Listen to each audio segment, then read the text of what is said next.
નમસ્કાર દર્શક મિત્રો, ભારત ટાઈમ્સ ન્યૂઝના ખાસ મુલાકાત કાર્યક્રમમાં આપનું હાર્દિક સ્વાગત છે અને હું છું આપની સાથે ધર્મી નકુ. આજે આપણી સાથે એક એવા વ્યક્તિ આવી ગયા છે જે સમાજમાં ઉતરીને લોકોની સેવા કરી રહ્યા છે. તે પછી ધાબળા વિતરણ હોય, અંબાજી ખાતે કેમ્પ લગાવવા હોય, અનાજ વિતરણ હોય, લોકોને શિક્ષણમાં સહાય હોય કે સ્વાસ્થ્યમાં સહાય હોય, અમદાવાદ સિવાય પણ તેઓ અન્ય ઘણી જગ્યાએ પોતાની સેવા આપી જ રહ્યા છે. આપણે તેમની સાથે આજે વાત કરીશું. કેલાલ પટેલનું તમારું હાર્દિક સ્વાગત છે ભારત ટાઈમ્સ ન્યૂઝમાં. જી કેલાલ, સૌથી પહેલા તમે આ ગ્રુપ આટલું મોટું આજે ઊભું કર્યું છે, કેવી રીતે ઊભું કર્યું અને તમે કાર્ય કેવી રીતે કરો છો? સૌ પ્રથમ હું ભારત ન્યૂઝનો આભાર વ્યક્ત કરું છું, જે મને સ્ટેજ આપવા બદલ એમનો ખૂબ ખૂબ આભાર. મારું ગ્રુપ આ 5 વર્ષ પહેલાંથી ચાલુ કરેલ છે. એમાં પહેલાં 5 સભ્યો હતા, અમે મિત્રો 5 હતા. એનાથી જોઈન્ટ કરીને ધીમે ધીમે બધી સેવાઓ 365 દિવસની અમને અનુકૂળ આવે એ પ્રમાણે ધાબળા વિતરણ છે, કુંડા વિતરણ છે, ચકલી ઘર છે, એવી અનેક પ્રવૃત્તિઓ છે. જરૂરિયાતમંદોને જે બી વસ્તુની જરૂર હોય, અમારથી થતી હોય એ ટોટલી સેવાઓ અમે ધીરે ધીરે ચાલુ કરીને હાલ અમે આ સ્ટેજ ઉપર પહોંચ્યા છે. હાલ અમારા ગ્રુપની અંદર 450 થી 500 યુવાનો છે. ટોટલી યુવાનો થકી છે, એમના થકી જ બધું ચલાવીએ છીએ આપણે. વિચાર ક્યાંથી આવ્યો કે આ સેવાનું કામ શરૂ કરવું છે? હાલ ચાલુ વર્તમાન કાળમાં દરેક જગ્યાએ જોતા આવ્યા છે આપણે કે દરેકને દરેક વસ્તુની જરૂર હોય છે. હાલ આપણે નીકળીએ કોઈ બી જગ્યાએ તો રસ્તામાં કોઈ બી નિસહાય વ્યક્તિ ઊંઘેલો હોય છે, એને કોઈ સહાય હોતો જ નથી, કે ધાબળો બી ના હોય, ખાવાનું બી ના મળતું હોય. એ લોકો જોયા પછી આપણને લાગણી થાય કે આ લોકોની કોઈ મદદ કરી શકે નહીં, તો આપણે એવું ગ્રુપ બનાવી આ લોકો થકી પહોંચી શકીએ એવો પ્રયાસ કરવાથી આ બધો ટોટલીને મદદ મળી રહે એ માટેનો પ્રયાસ કરીને મેં ત્યાં સુધી પહોંચી શકીએ. જી, તો તમે જે સેવાકીય કાર્ય કરી રહ્યા છો તેના માટે ફંડ કેવી રીતે એકત્ર કરો છો? ફંડ આમાં એવું છે, જ્યાં પહેલાં તો તકલીફ હતી અમને ફંડની, પણ ઓલરેડી હાલ મિત્રો ઘણા બધા મિત્રો છે, એટલે એક મેસેજ દ્વારા ગ્રુપની અંદર ગ્રુપ બનાવેલું છે. ગ્રુપની અંદર એક મેસેજ નાખીએ કે નેક્સ્ટ પ્રવૃત્તિ આપણે આ કરવાની છે, જેને સહાય કરવી હોય એ સહાય કરે. એ થકી ગ્રુપમાં મિત્રો છે એ થકી દાન બધું આવી જાય ને એ થકી અમે આયોજન કરીને પ્રોગ્રામનું આયોજન કરીએ.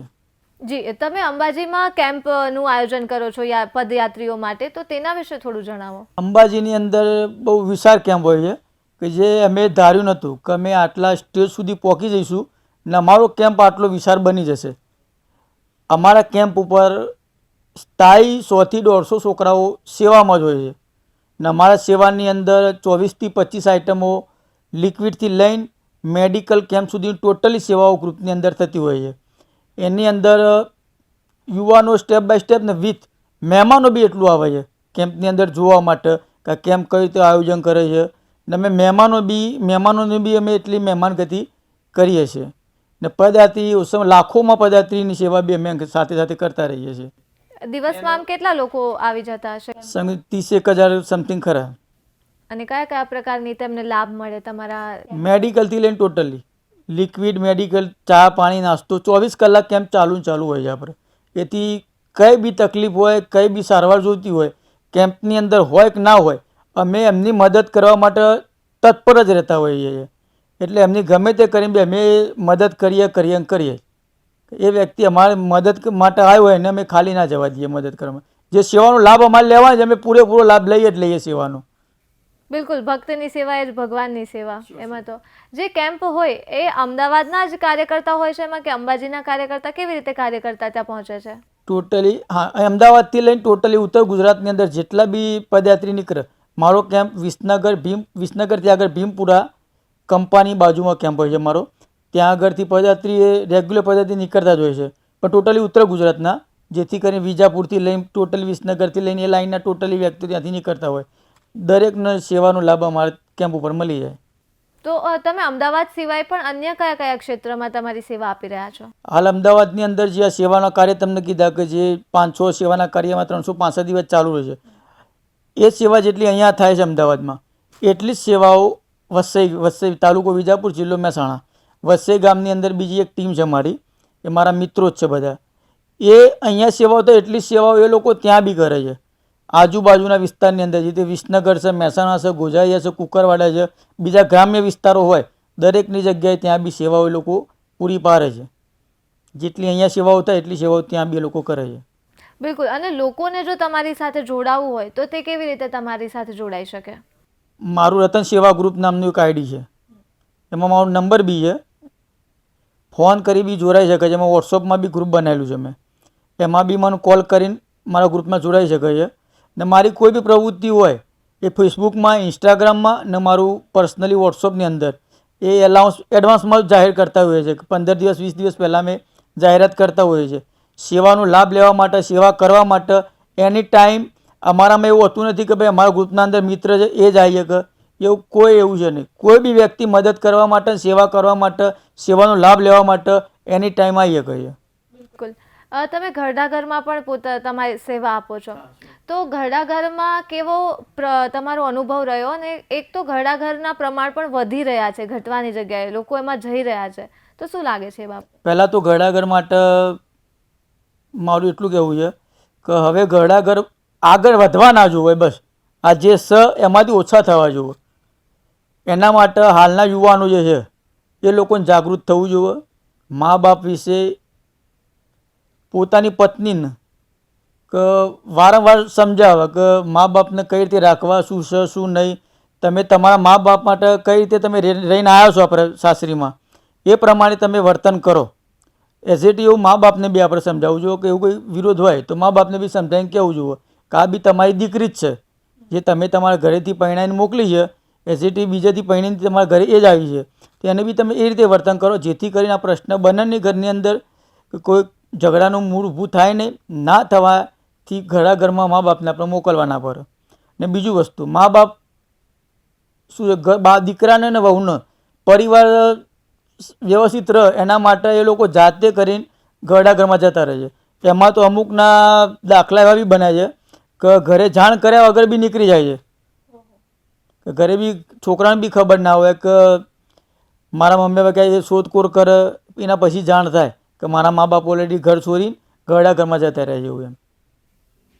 તો તમે જ્યારે ઘરડા ઘરમાં જાઓ તો તમારો અનુભવ કેવો હોય? એ હાલ વ્યથા બહુ અલગ છે. ત્યાં આગળ જઈને એ લોકો બોલતા હોય છે, એમની વ્યથા આપણે સાંભળીએ, એમને જે તકલીફો પડી બધી સાંભળીએ, એનાથી આપણને બહુ બહુ દુઃખ થઈ જાય એમ. બિલકુલ. બીજી તમારી એક સેવા છે ગૌ સેવાને લઈને, તમે ગૌ સેવા કરી રહ્યા છો, પણ સામે એક તકલીફ એ પણ છે કે કતલખાના પણ વધી રહ્યા છે, તો તેના વિશે શું કહેવું? કતલખાના વિશે મારું એટલું કહેવું છે સરકારને કે બને એટલું આના ઉપર ધ્યાન દોરીને કતલખાના બંધ કરાવે ને ગૌ સેવા, ગૌ માંસ જે કપાય છે એનું કતલખાના બંધ કરાવીને એનું સ્ટોપ કરાવે. બિલકુલ. ધાબળા વિતરણ કાર્યક્રમ પણ તમે કરો છો, તે કેવી રીતે કરો છો અને કયા કયા વિસ્તારમાં જઈને લોકોને વિતરણ કરો છો? ધાબળા વિતરણમાં એવું છે, ધાબળા વિતરણ હવે શિયાળો ચાલુ થશે, હવે નેક્સ્ટ પ્રોગ્રામ મારું ધાબળા વિતરણનું જ છે. હવે એટલે પૂર્વ વિસ્તાર આખો અમદાવાદનો લઈએ છીએ, એની અંદર 100 થી 150 છોકરા મારા અહીંયા આગળ ઓન હોય છે. અમે રાત્રે 10 વાગ્યાથી ચાલુ કરીએ વિતરણ, સવારે 4-5 વાગ્યા સુધી વિતરણ કરીએ છીએ, જેથી કરીને ધાબળું જે અમારે આપવાનું હોય, જે જરૂરિયાતમંદ વ્યક્તિ છે એને જ મળે. દિવસે વિતરણ કરવાથી જેને જરૂર ના હોય એ બી વ્યક્તિઓ લઈ જાય છે.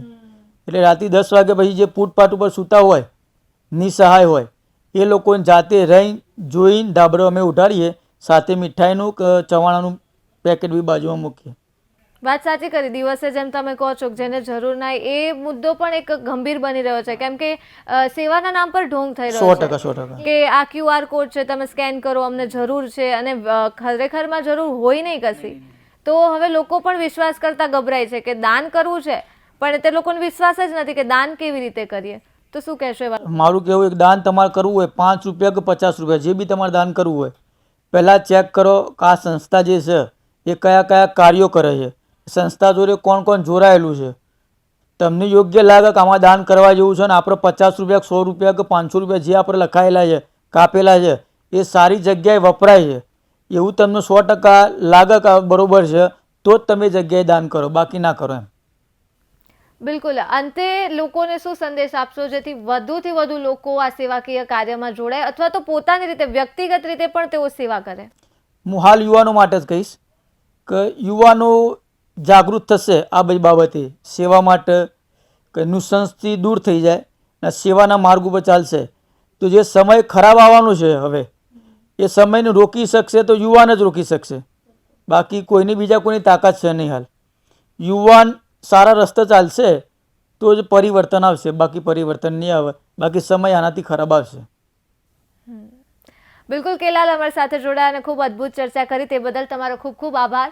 તો દર્શક મિત્રો, આજે આપણે કેલાલભાઈ સાથે વાત કરી અને જાણ્યું કે કેવી રીતે તેઓ સમાજમાં સેવા કરી રહ્યા છે, જુસ્સો વધારી રહ્યા છે, 400-500 લોકોની સાથે જોડ્યા છે અને હજી પણ વધુ લોકો તેમની સાથે જોડાશે. તો તમે પણ તમારી આસપાસ જરૂરિયાતમંદોની સેવા કરતા રહો અને જોતા રહો ભારત ટાઈમ્સ ન્યૂઝ.